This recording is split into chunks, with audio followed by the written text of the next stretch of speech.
بسم الله الرحمن الرحيم. الحمد لله رب العالمين، والصلاة والسلام على سيد الأنبياء والمرسلين محمد وعلى آله وأصحابه أجمعين، أما بعد. فأعوذ بالله من الشيطان الرجيم. بسم الله الرحمن الرحيم. الأخلاء يومئذ بعضهم لبعض عدو إلا المتقين. صدق الله العظيم. وقال النبي صلى الله عليه وسلم: مثل جليس السوء كمثل صاحب الكير، فإن لم يصبك من سواده أصابك من دخانه، أو كما قال علیہ الصلاۃ والسلام.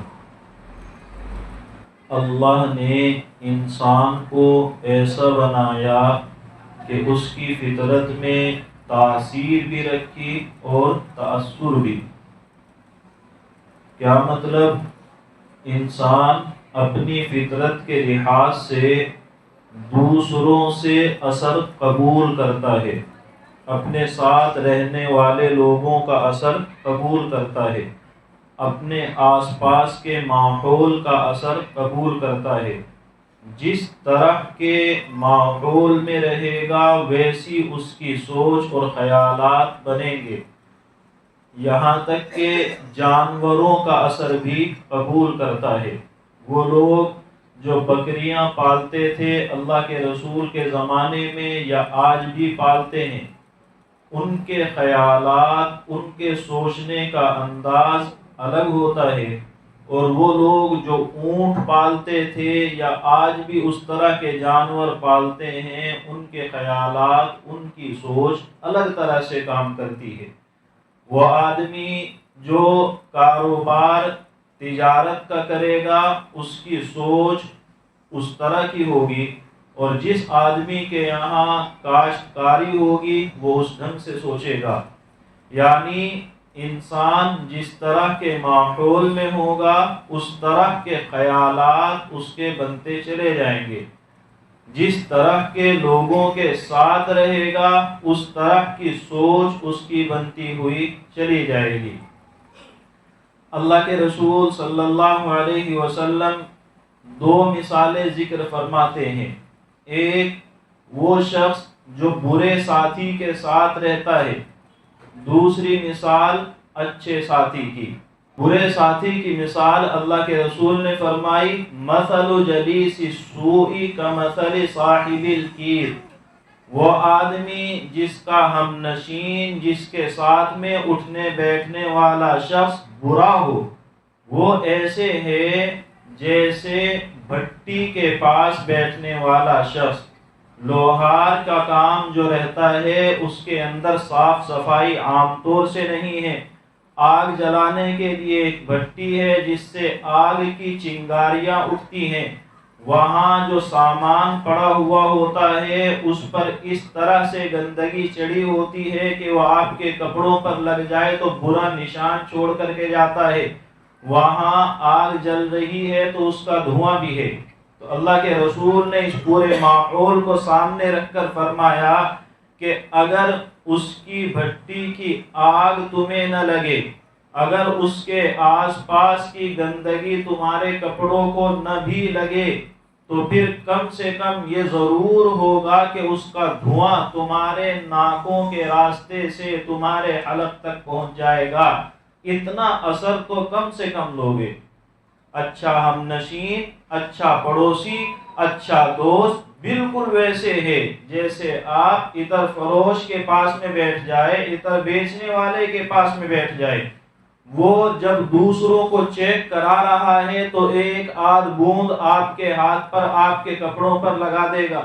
اتنا نہ بھی کیا تو کم سے کم خوشبو تو محسوس ہوگی، ذہن کو اتنا تو سکون ملے گا. تو آپ کس طرح کے لوگوں کے ساتھ رہتے ہیں اس کا اثر آپ کی سوچ پر، آپ کے خیال پر ضرور پڑتا ہے. شریعت کے جو احکام ہمیں ملتے ہیں وہ احکام بھی اسی طرح سے کام کرتے ہیں۔ آپ کی زندگی میں آپ کا ساتھ سب سے زیادہ کس کے ساتھ ہوتا ہے؟ اپنی بیوی کے ساتھ۔ ایک لڑکی کی زندگی سب سے زیادہ گزرتی ہے شوہر کے ساتھ۔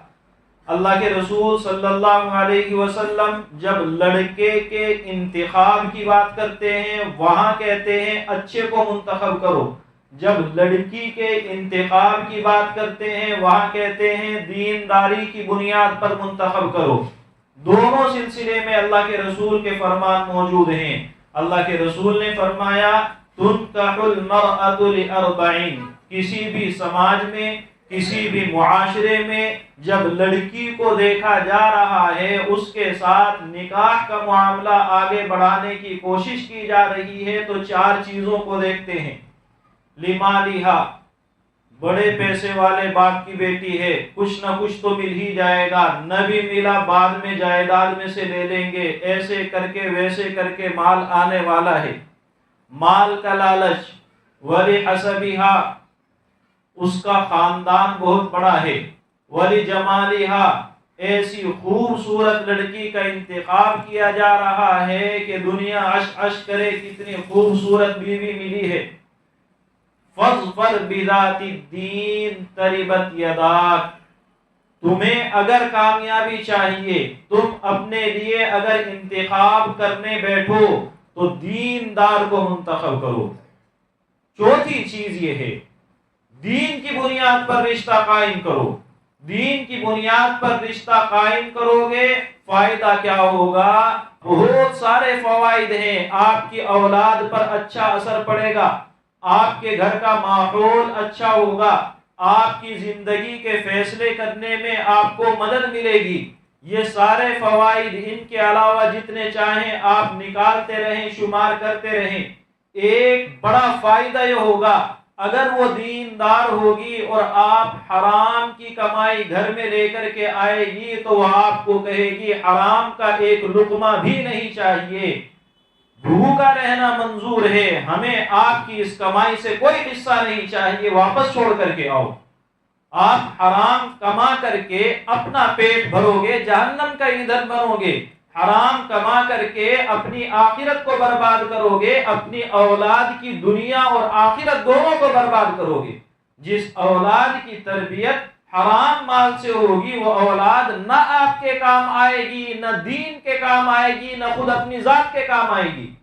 تو جو عورت دیندار ہوگی اس کو پتا ہے کہ یہ مال بے برکتی والا بھی ہے، دنیا کے بھی کام نہیں بنائے گا، یہ مال میرے شوہر کی آخرت کو برباد کر دے گا، یہ مال میری اولاد کی ذہن و فکر پر برا اثر ڈالے گا، میری اولاد نہ میرے کام کی نہ خدا کے کام کی رہے گی، اس لیے وہ پہلے ہی دن آپ کو کہہ دے گی آپ غلط کر رہے ہیں، میں اس میں آپ کے ساتھ نہیں ہوں۔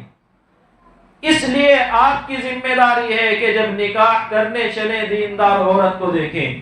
جب عورت دیندار ہوگی، جب عورت کی زندگی میں دین ہوگا، اس کے گھرانے میں اس کی تربیت اچھی ہوگی، وہ آپ کے لیے ذہنی سکون کا ذریعہ بنے گی، آپ کو بات بات کے اندر پریشانیوں کا سامنا نہیں کرنا پڑے گا۔ تو یہ فوائد ہیں، لیکن بڑا فائدہ جب آپ کا ساتھی دیندار ہوگا تو وہ آپ کو بے دینی کے راستے پر چلتے ہی کہے گا کہ آپ غلط کر رہے ہیں، میں اس کام میں آپ کے ساتھ نہیں ہوں۔ رشتے کو ڈھونڈتے ہوئے اللہ کے رسول کہتے ہیں دین کی بنیاد پر رشتہ کرو۔ اسی طرح جب آپ لڑکا دیکھنے چلیں یا لڑکے کا رشتہ آپ کے پاس میں آئے تو اللہ کے رسول صلی اللہ علیہ وسلم نے یہاں بھی رہنمائی فرمائی، اذا اتاکم من ترضون دینہ وخلقہ، جب تمہارے پاس کوئی ایسا شخص آئے جس کے اخلاق کو تم پسند کرتے ہو، جس کی دینداری کو تم پسند کرتے ہو، وہ آدمی اللہ کے حقوق ادا کرنے میں بہتر ہے، وہ آدمی لوگوں کے ساتھ تعلقات میں بہتر ہے، لوگوں کے ساتھ لین دین اور لوگوں کے ساتھ معاملات اس کے اچھے ہیں۔ جب یہ دونوں خوبی آپ نے دیکھ لی، اخلاق جن کا تعلق عام طور سے لوگوں کے معاملات سے ہے اور دینداری جس کا تعلق اللہ کی ذات سے ہے، تو اللہ کے رسول فرماتے ہیں کہ اس کے ساتھ اپنی بچی کا، اپنی بہن کا جو آپ رشتہ کرنے والے ہیں کر ڈالو۔ کیوں؟ الا تفعلوه تکن فتنة فی الارض وفساد کبیر، اگر تم نے ایسا نہ کیا، دینداری کو ترجیح نہ دی، آپ دنیا داری کے پیچھے چل پڑے، تو وہ بچہ آپ کے لیے نہیں، آپ کی بچی کے لیے صرف نہیں، خود اپنے لیے ہونے والی نسلوں کے لیے بربادی کا ذریعہ بنے گا۔ وہ بچہ محلے کے لیے ایک انسپریشن بنے گا کہ دیکھو ایسے ایسے بددینوں کے بھی رشتے ہوتے ہیں اور اچھے رشتے ہوتے ہیں، لوگ اس کو دیکھ کر اسی کو نمونہ بنائیں گے، یعنی بے دینی کے پھیلنے کا ذریعہ بنے گا اور خود تمہاری نسلوں کی بربادی کا ذریعہ بنے گا۔ کس کا انتخاب ہو رہا ہے؟ شوہر کا، لڑکے کا انتخاب ہو رہا ہے، اپنی بچی کے لیے شوہر کا انتخاب ہو رہا ہے۔ تو کس چیز کو بنیاد بناؤ؟ دین کو بنیاد بناؤ۔ یہ دو رشتے، یا تو لڑکی کی طرف سے یا لڑکے کی طرف سے، دونوں رشتے وہ ہیں جو آپ اپنی مرضی سے منتخب کرتے ہیں، تو اللہ کے رسول فرماتے ہیں دین کو بنیاد بناؤ۔ دین کو بنیاد بناؤ گے، دنیا بھی کامیاب ہے، آخرت بھی کامیاب ہے۔ روزی اللہ بہرحال دیتا ہے، چاہے جس طرح کا داماد ڈھونڈ لے بھوکا نہیں رہے گا، کوئی بھیک مانگے گا، کوئی حرام کھائے گا، کوئی حلال کمائے گا، چوائس آپ کی ہے کس طرح کا آپ دیکھنا چاہتے ہیں۔ تو اللہ کے رسول ہماری رہنمائی کرتے ہیں کہ تمہاری ذمہ داری ہے کہ رشتہ جوڑو جس کے اندر زندگی، ایک لمبی زندگی تمہاری اولاد کی گزرنی ہے، تو دین کو پہلے دھیان میں رکھو، کیونکہ ساتھی کے اعمال، ساتھی کا کردار خود آپ کی زندگی پر اثر انداز ہوتا ہے۔ یہ آیت جو شروع میں پڑھی گئی، قرآن کریم نے اس کے اندر اعلان فرمایا الاخلاء یومئذ بعضهم لبعض عدو، وہ لوگ جو دنیا کے اندر دوستی کا دم بھرتے ہیں، وہ لوگ جو دنیا کے اندر ایک دوسرے کے قریب آنے کے دعوے کرتے ہیں، میں اس کا اتنا قریبی ہوں، میں اس کے ساتھ صرف چائے کا دوست نہیں ہوں، دسترخوان بھی ہمارا ایک ہے، میں اس کے ساتھ دن میں 4 گھنٹے نہیں 8 گھنٹے گزارتا ہوں، رات دن ہمارا تو چولی دامن کا ساتھ ہے، یہی دوست قیامت کے دن دشمن بنیں گے۔ اور دوست کا مطلب دوست صرف نہیں ہے آپ کا کاروبار ہے، آپ کی دکانیں ہیں، ایک دوسرے کے پاس میں ہے، آپ کا وقت وہاں گزر رہا ہے۔ آپ کے دوست صرف وہ دوست نہیں جنہیں آپ نے سمجھ لیا ہے، ٹرین کا سفر روزانہ آپ اس کے ساتھ میں کرتے ہیں۔ حضرت عمر بن خطاب رضی اللہ عنہ فرماتے ہیں کہ تم کسی بددین، کسی فاجر کے ساتھ میں مت چلو، ایسا آدمی جو خود بے دین ہے اس کے ساتھ میں چلنا بھی نہیں ہے، لا تمشی، چلنا ہی نہیں ہے، قدم بھی مت بڑھاؤ۔ کیوں؟ کیونکہ وہ تمہیں اپنی بے دینی سے کچھ نہ کچھ ضرور سکھا کر کے جائے گا۔ جس طرح کی سوچ کے آدمی کے ساتھ تم رہو گے اس طرح کی باتیں تمہارے ذہنوں میں ڈالی جائیں گی، تو تمہاری ذمہ داری ہے کہ اپنے خیال کو صاف رکھنا ہے تو ضرور رکھو۔ تو صرف یہ نہیں کہ دوستی ہے، راستہ چلنے میں کن لوگوں کے ساتھ میں ہو، کون آدمی آپ کے کان پر کیا بات ڈال رہا ہے، اس بات کا اثر پڑتا ہے۔ آج نہیں تو کل، کل نہیں تو پرسوں، مہینے 2 مہینے لگ جائیں اثر ہوتا ہے، اور یہی اثر قیامت کے دن دشمنی کا ذریعہ بنے گا۔ آپ 1000 کہیں، میں وہ، ایک دوسرے کے ساتھ ہم دونوں مخلص ہیں، ہم دونوں ایک دوسرے کی بھلائی چاہتے ہیں، لیکن جب آپ کو پتا چلے گا کہ ان باتوں کی وجہ سے میں جہنم میں ہوں، اس بات پر عمل کرنے کی وجہ سے میں جہنم میں آیا ہوں، اس بات پر عمل کرنے کی وجہ سے اللہ کی رحمت سے دور ہوا تھا، یہ ساری باتیں جب کھلیں گی، آپ کی آنکھیں جب ان چیزوں کو دیکھیں گی، تب آپ کہیں گے کہ یہ ہمدردی کے نام پر مطلب پرستی تھی، ہمدردی کے نام پر میرا استعمال کیا گیا تھا، ہمدردی کے نام پر اس نے اپنی لذت، اپنی خواہش پوری کرنے کی کوشش کی تھی، ہمدردی کے نام پر اس نے اپنا منشا، اپنی ضروریات پوری کرنے کی کوشش کی تھی۔ وہاں حقیقت کھلے گی تو دشمنیاں بنیں گی، اور دشمنی بھی کیسی؟ ایک دوسرے کو کوسیں گے، کیا کہیں گے؟ ربنا آتihim ضعفین من العذاب، اے اللہ اس کو ڈبل عذاب دے۔ عجیب جھگڑا ہے، آپ 8-10 سال کے بچوں کے جھگڑے دیکھیں جب آپ کے سامنے ہو اور آپ سزا دینے لگیں، تو وہاں ایک بچہ کہتا ہے غلطی اس کی تھی، دوسرا کہتا ہے غلطی اس کی تھی، تو بالکل یہی حال ہوگا جہنمیوں کا۔ ربنا آتihim ضعفین من العذاب، اے اللہ ان کو ڈبل عذاب دے۔ اللہ کہے گا لکل ضعف، سب کو ڈبل مل رہا ہے، ٹینشن مت لو۔ جہنم کا عذاب ایسا ہے کسی کے لیے بھی کبھی چھوڑنے والا نہیں ہے. ایک موقع آئے گا جہنمی ایک دوسرے کو کہیں گے انتم قدمتموہ لنا، تمہاری وجہ سے ہم یہاں آئے ہیں، تم نے یہ حالات ہمارے لیے بنائے تھے. وہ کہیں گے ہم نے زبردستی کی تھی. یہ سب آپس میں جھگڑے ہوں گے. کن لوگوں کے درمیان؟ ان لوگوں کے درمیان جو ایک دوسرے کے شیر و شکر بھائی اور گہرے دوست تھے، ایک دوسرے کے ساتھ رشتے نبھانے میں چلے تھے. یہی رشتے قیامت کے دن کاٹنے کو دوڑیں گے. قرآن کریم نے دو جگہوں پر دو الگ الگ طرح کے دوستوں کی مثالیں ذکر کی. ایک دوست وہ تھا جس کو اس کے دوست نے آفر کی، اس نے ٹھکرا دیا، جنتی بنا. دوسرا دوست وہ تھا اس کے دوست نے آفر کی، اس نے قبول کر لیا، خود بھی جہنم میں گیا دوست کے ساتھ میں. دونوں مثالیں قرآن ذکر کرتا ہے. سورۃ الصافات 23ویں پارے کے اندر ہے. وہاں اللہ فرماتا ہے قال قائل منهم انی کان لی قرین. جب جنتی جنت میں جا چکے ہوں گے، جہنمی جہنم میں جا چکے ہوں گے، اب اطمینان سے سب ہیں. اب ایک جنتی اٹھے گا، اپنے آس پاس کے لوگوں سے کہے گا بھائی میرے ساتھ ایک آدمی دنیا میں رہتا تھا، میرا ایک قریب کا دوست تھا. یقول اِنَّكَ لَمِنَ الْمُصَدِّقِينَ، وہ یہ کہا کرتا تھا کہ تو ان نبیوں کی باتوں کو مان لے گا. اَإِذَا مِتْنَا وَكُنَّا تُرَابًا وَعِظَامًا أَإِنَّا لَمَدِينُونَ، ہم جب مر کر کے مٹی ہو جائیں گے کیا حساب ہوگا؟ تم مان لو گے؟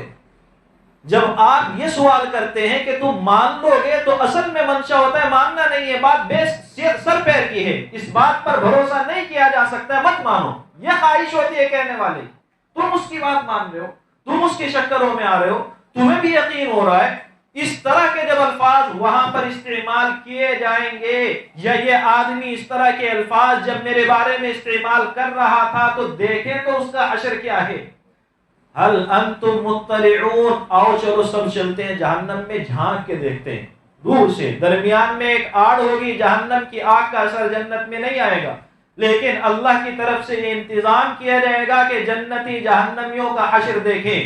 وہاں پر یہ لوگ جھانک کر کے دیکھ رہے ہوں گے، اور دیکھنے کے بعد اب یہ اس کو کہے گا ان کی طرح تردین تاللہ، خدا کی قسم تو نے تو مجھے بھی برباد کر دیا تھا.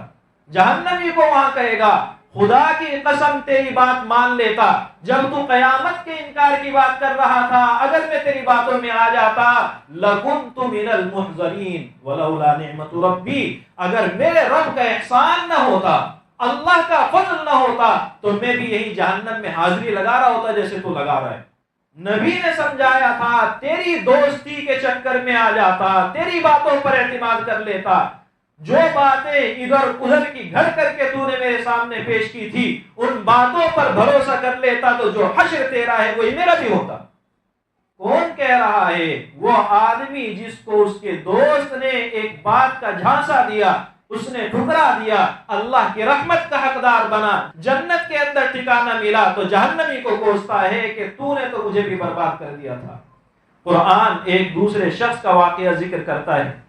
اللہ کے رسول صلی اللہ علیہ وسلم کی زندگی آپ کے سامنے ہے. آپ ہر قدم پر، ہر عمل میں، ہر لمحے یہ کوشش کرتے تھے کہ یہ آدمی ایمان لے آئے، یہ آدمی ایمان لے آئے. جو بھی موقع ملتا اللہ کے رسول ایسے چاہتے تھے جیسے ایک ماں، ایک سگا باپ اپنے بگڑتے ہوئے بہکتے ہوئے بیٹے کو واپس لانے کے لیے ہر دم تڑپتے ہیں. کاش فلاں کے پاس میں گیا وہاں سے بات سمجھ میں آ جائے، فلاں جگہ پر جا رہا ہے وہاں اس کی آنکھیں کھل جائیں. جیسے ماں باپ اپنی اولاد کے لیے تڑپتے ہیں، اللہ کے رسول کی تڑپ اس سے کہیں زیادہ ہے. چنانچہ مکے کا ایک سردار عقبہ ابن ابی معیط اللہ کے رسول صلی اللہ علیہ وسلم کے پاس آتا ہے کہ آپ کی دعوت ہے. آپ کسی کی دعوت جب ہی کرتے ہیں جب آپ کے دل میں اس کے لیے کچھ تھوڑی بہت جگہ باقی ہو، ورنہ آپ کیوں کریں گے؟ جب اس نے اللہ کے رسول کو دعوت دی آپ نے سمجھا کہ یہ اتنا نالائق دشمن نہیں ہے اور موقع اچھا ہے. کیوں موقع اچھا ہے؟ کیونکہ عرب کے لوگ دعوت ٹھکرائے جانے کو برداشت نہیں کر پاتے تھے. وہ کسی کی دعوت کریں اور دعوت قبول نہ کی جائے ان کے لیے یہ چیز مرنے سے بدتر ہے. اللہ کے رسول نے فرمایا تیری دعوت قبول ہے لیکن ایمان قبول کرے گا تب۔ ظاہر بات ہے ایک مرتبہ یہ ایمان کا کلمہ پڑھ لے، اسلام کا کلمہ اس کے دل میں اتر جائے، اللہ سے دعا کریں گے اللہ تعالیٰ پکی ہدایت دے دے گا، ایسے ہی پڑھ لے۔ اللہ کے رسول کی بات اس کے دل پر لگی اور اس کو احساس ہوا کہ انہوں نے اگر میری دعوت ٹھکرائی مکے کے لوگ مجھے تانوں سے مار دیں گے کہ تیری دعوت قبول نہیں ہوئی تھی۔ وہ کہنے لگا ٹھیک ہے بتاؤ کیا پڑھنا ہے۔ آپ نے کلمہ شہادت پڑھوایا، اس نے پڑھ دیا۔ مقصد صرف یہ تھا کہ یہ دعوت کھانے آ جائیں۔ بات ہوئی گزر گئی، اس کے جو ساتھی تھے مکے کے جو دوسرے سردار تھے ان تک باتیں پہنچی۔ امیہ بن خلف آیا اور آ کر کے کہنے لگا عقبہ کو، سنا ہے تو نے محمد کا کلمہ پڑھ لیا ہے، تو میرا دوست کیسا ہے، کیسی دوستی تو نے نبھائی، اگر تو نے کلمہ پڑھا ہے آج کے بعد میرا تیرا تعلق ختم۔ یہی ہوتا ہے جب آپ کسی کو غلط کام پر ابھاریں، رشتے توڑنے کی دھمکی دیتے ہیں، انداز یہ اختیار کرتے ہیں میرا تعلق ہے اور آپ اس طرح کی باتیں کر رہے ہیں تو میرا تعلق کہاں گیا۔ چنانچہ جب عقبہ کے سامنے یہ بات آئی اس کو پھر ٹھیس لگی، وہ ادھر کی بھی بنا کر کے رکھنا چاہ رہا ہے، ادھر کی بھی بنا کے رکھنا چاہ رہا ہے۔ امیہ نے کہا واپس دوستی بنے گی جب ہی دو کام کرے گا تب، ایک اس دین سے انکار کر اور دوسرے اللہ کے رسول کی شان میں جا کر گستاخی کر۔ ایک بدترین عمل اس نے کہا کہ ایسے جا کے کر کے آ۔ چنانچہ وہ فوراً تیار ہو گیا اور آ کر اس نے آپ کے منہ پر بتا بھی دیا کہ میں آپ کے دین سے واپس ہٹ رہا ہوں، اور وہ عمل جو اس نے کہا وہ کر کے بھی گیا، بد زبانی کر کے گیا۔ اللہ کے رسول صلی اللہ علیہ وسلم کا کیا بگڑا، آپ کا کیا نقصان ہوا؟ قرآن کہتا ہے وَيَوْمَ يَعَضُّ الظَّالِمُ عَلَى يَدَيْهِ، نقصان خود اس کا ہوا ہے، قیامت کے دن اپنی انگلیاں کاٹے گا، اور قرآن کہتا ہے انگلیاں نہیں، ہاتھ کا ہاتھ چبا جائے گا۔ جب آپ بہت گہرے صدمے میں ہوتے ہیں اپنی انگلیوں کا ناخن کو چباتے ہیں تو وہ ناخن یا انگلیاں نہیں ہے، پورے ہاتھ چبائے گا، اتنا گہرا صدمہ اس کو قیامت کے دن ہوگا، اور کیا کہے گا یا ویلتا لیتنی لم اتخذ فلانا خلیلا، فلاں سے دوستی نہیں بناتا تو بہتر تھا۔ قیامت کے دن افسوس کے وقت میں زبان پر جو الفاظ ہوں گے وہ یہی ہیں کہ وہ دوستی بہت بگاڑ کر کے گئی ہے، اس دوستی کے نبھانے کی وجہ سے میں جہنم میں ہوں۔ آپ کو معلوم ہے ایک ایسا شخص جو اسلام سے محروم ہو اور اس کے باوجود اسلام پر اس کے سب سے زیادہ احسان ہو، اللہ کے رسول پر سب سے زیادہ احسان ہو، دین کے پھیلنے میں سب سے بڑا کردار جس نے نبھایا ہو، اپنی اولاد کو اللہ کے رسول پر ایمان لانے کی دعوت خود سے دی ہو، باوجود ہے کہ ایمان سے محروم ہے، حضرت علی ابن ابی طالب اللہ کے رسول صلی اللہ علیہ وسلم کے چچا ہیں، حضرت عباس ابن عبد المطلب انہی کے بھائی، اللہ کے رسول کے دوسرے چچا، اللہ کے رسول سے پوچھتے ہیں کہ بتائیں ابو طالب نے آپ کی بہت مدد کی ہے، اس مدد کے بدلے میں انہیں کیا ملا؟ اللہ کے رسول نے فرمایا کہ وہ جہنم کے آخری درجے میں تھے، لیکن اس مدد کی وجہ سے اللہ نے ان کا عذاب ہلکا کر دیا، جہنمیوں کو جو سب سے کم عذاب ہوگا وہ انہیں ہوگا، لیکن جہنم میں تو ہیں۔ کیوں ہیں؟ کیا وجہ تھی؟ جو آدمی اپنے دونوں بیٹوں کو بلا کر کے الگ الگ سمجھاتا ہے کہ تمہارا بھائی جو کہہ رہا ہے وہ صحیح کہہ رہا ہے، اس کا دین حق ہے، وہ خود کیوں محروم ہوا؟ آخری وقت ہے، جان نکلنے کو ہے۔ اللہ کے رسول صلی اللہ علیہ وسلم چچا کے احسانوں کو جانتے ہیں۔ جس سال ابو طالب کا انتقال ہوا ہے اسلامی تاریخ میں اس کو عام الحزن کہا جاتا ہے، غم کا سال ہے۔ اللہ کے رسول کو اتنا گہرا صدمہ ہے، ابو طالب کے پاس میں بیٹھتے ہیں اور بیٹھ کر کے کہتے ہیں چچا ایک مرتبہ میرے کان میں کہہ دیں، میں اللہ سے جا کے سفارش کر لوں گا، اے اللہ تیرے دین کی بڑی حمایتیں کی ہیں، تو نجات دے دے، میرے کان میں ایک مرتبہ کلمہ پڑھ دے، یہ کافی ہو جائے گا۔ مکے کے لوگوں کی ایک جماعت، سرداروں کی ایک جماعت بیٹھی ہے جس میں یہی لوگ ہیں، ابو جہل اور امیہ بن خلف بار بار کہہ رہے ہیں ابو طالب اپنے باپ داداؤں کے دین کو چھوڑ دو گے؟ اللہ کے رسول پھر کہتے ہیں ایک مرتبہ کلمہ پڑھ لے پھر واپس اپنے باپ داداؤں کے دین کو چھوڑ دو گے؟ موت کے ڈر سے کلمہ پڑھ رہے ہو؟ بار بار جب یہ باتیں کہی جا رہی ہیں، آخر میں ابو طالب کہتے ہیں کہ لوگ تانا دیں گے کہ ابو طالب نے موت کے ڈر سے کلمہ پڑھ لیا تھا، اور کان آخر کلامہ انہ قد مات علی دین آبائہم، تاریخ کہتی ہے کہ ان کے جو آخری کلمات تھے ان میں اعلان تھا کہ وہ اپنے باپ داداؤں کے دین پر جا رہے ہیں۔ یعنی ساری زندگی قربانیاں دینے والا شخص، ساری زندگی اللہ کے رسول کی حمایت کرنے والا شخص، آخری مرحلے میں اللہ کے رسول کے بار بار عاجزی منت سماجت کرنے کے باوجود وہ شخص جو اللہ کے رسول کو سب سے زیادہ محبوب ہے، جس کے بارے میں قرآن کہتا ہے نبی کیوں ٹینشن لے رہے ہیں، انک لا تہدی من احببت ولکن اللہ یہدی من یشاء، ہدایت آپ کا کام نہیں ہے، ہمارا کام ہے، آپ کیوں پریشان ہیں؟ جس کے لیے اللہ کے رسول اتنے پریشان ہیں، قرآن تسلی دیتا ہے وہ شخص برے دوستوں کی وجہ سے جہنم میں جا رہا ہے۔ تو آپ اور ہم یہ دیکھیں کون آدمی آ کر کے کان میں کیا بات ڈالتا ہے، کس مقصد سے ڈالتا ہے، ارادہ کیا ہے، بات کے اندر الفاظ کیا استعمال ہو رہے ہیں فرق نہیں پڑتا ہے، مقصد کیا ہے وہ اصل میں میٹر کرتا ہے، وہ کیوں آپ کو بہکانے کی کوشش کرتا ہے۔ آپ بڑے مطمئن ہیں اس طرح کے لوگوں کے ساتھ میں ہوں، وہ لوگ آپ کا استعمال کہاں کر رہے ہیں۔ عالمی حالات کا جب آپ جائزہ لیں گے، دنیا کے اندر جو ابھی اتھل پتھل ہے اس میں لیبل ٹائٹل جو کچھ لگ رہا ہے، ہیڈ لائن جو کچھ ہوتی ہے، مقصد اس کے علاوہ کچھ اور ہوتا ہے، آپ حقیقت جانتے ہیں۔ آپ کے ملک کے حالات جب آپ دیکھیں گے، آپ پر بحیثیت ملت جو ظلم و ستم ہوتے ہیں ان کا لیبل جو کچھ ہوتا ہے اندر حقیقت کچھ اور ہوتی ہے۔ تو آپ کو کس ڈھنگ سے کیا چپکایا جا رہا ہے، آپ کی ذمہ داری ہے اس پر غور کریں، اللہ کے رسول کی تعلیمات کیا ہے ان پر غور کریں۔ آپ مطمئن ہیں کہ برے دوست نہیں، آپ کے بچوں کو انٹرٹین کرنے کے نام پر کیا موبائل کے اندر دکھایا جا رہا ہے اس پر غور کریں۔ آپ کے بچے دوستوں کے ساتھ رہ کر کے کیا کیا سیکھ رہے ہیں ان کو دیکھنا آپ کی ذمہ داری ہے۔ تو اپنے آس پاس کے ماحول کو بہتر کرنا اور اس کو سنوارنا اور اپنے آپ کو اس سے بچانا، اپنی اولاد کو اس سے بچانا، اپنے گھر کی عورتوں کو اس سے بچانا، یہ ہم میں سے ہر شخص کی ذمہ داری ہے۔ جتنی آسانی سے بچا لیں اتنا بہتر ہے، ورنہ معاملات مشکل ہیں۔ اللہ تعالی ہم سب کو سمجھنے کی، عمل کرنے کی توفیق